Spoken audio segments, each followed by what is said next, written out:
Feel good family entertainer movies உங்களுக்கு பார்க்க பிடிக்குமா? அப்போனா இந்த இட்லி கடையை தியேட்டர்ஸில் மிஸ்ஸே பண்ணாமல் பாருங்கள். ரிவ்யூக்கு போகிறதுக்கு முன்னாடி இதே மாதிரி interesting reviews, movie updates and நியூஸுக்கு சேனலை மறக்காமல் சப்ஸ்கிரைப் பண்ணிக்கோங்க. இட்லி கடை ஒரு highly emotional family entertainer.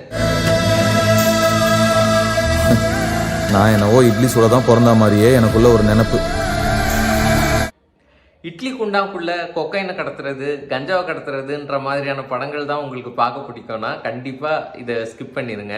Idli குண்டாக்குள்ள idli மட்டும்தான் இருக்கும், சூப்பராக இருக்கும். இந்த படத்தில் தனுஷ், நித்யா மேனன், ராஜ்கிரண், சத்யராஜ், பார்த்திபன், அருண் விஜய், ஷாலினி பாண்டேன், இளவரசன் நிறைய பேர் நடிச்சிருக்காங்க. தனுஷ் ஒரு கம்ப்ளீட் டைரக்டராக மாறிக்கிட்டே வராது. நீங்கள் வேணா பாருங்க, கூடிய சீக்கிரமே ஒரு நேஷனல் அவார்ட் டைரக்ஷனுக்கு இவருக்கு வாங்கியே ஆவார். தனுஷோட டைரக்ஷனில் நிறைய மாரி Selvaraj influence and Selvaraghavan influence வந்து பார்க்க முடியுது.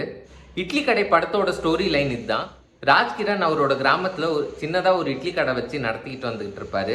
பட் தனுஷுக்கு வந்து பெருசாக சம்பாதிக்கணும், செட்டில் ஆகணுன்ற கனவு இருக்கும். அவரோட இந்த கனவு வந்து நிறைவேறிச்சா இல்லையான்றது தான் படத்தோட மொத்த கதையே. இந்த படத்தை பொறுத்த வரைக்கும் 2 பேர் பில்லர் ஆஃப் த மூவினே சொல்லலாம். ஒன்று வந்து ராஜ்கிரண். அவர் வந்து பார்த்தீங்கன்னா சூப்பராக பெர்ஃபார்ம் பண்ணியிருப்பாரு. அவர் எப்போதுமே செம்மையாக பெர்ஃபார்ம் பண்ணுவார். பட் இந்த படத்தில் கிட்டத்தட்ட ட்ரேசஸ் ஆஃப் தவமாய் தவம் இருந்தெல்லாம் கொஞ்சம் ஞாபகத்துக்கு வந்துச்சு.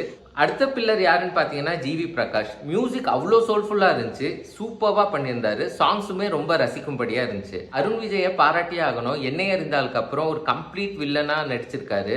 ரொம்ப கன்வின்சிங்காக சூப்பராக ஒரு ஈகோயிஸ்டிக் வில்லனா செம்மையாக பெர்ஃபார்ம் பண்ணியிருக்காரு அருண் விஜய். நித்யா மேனன் ஒரு யதார்த்தமான கிராமத்து பொண்ணாக நடிச்சிருக்காங்க.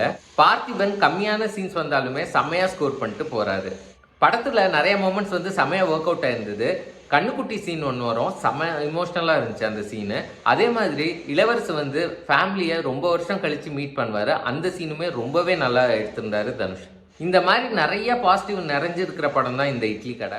படத்தில் நெகட்டிவ்ஸே இல்லையான்னு கேட்டிங்கன்னா செகண்ட் ஹாஃப் வந்து கொஞ்சம் ட்ராமேட்டிக்காக போகிற மாதிரி இருக்கும். பட் பெருசாக போர் அடிக்காது. இந்த ஹாலிடேஸுக்கு ஃபேமிலியோட போய் பார்க்கறதுக்கான ஒரு நல்ல ஃபீல் குட் படம் தான் இந்த இட்லி கடை. இந்த ரிவ்யூ உங்களுக்கு பிடிச்சிருந்ததுன்னா வீடியோவை லைக்கும் சேனலை சப்ஸ்கிரைபும் பண்ணிடுங்க.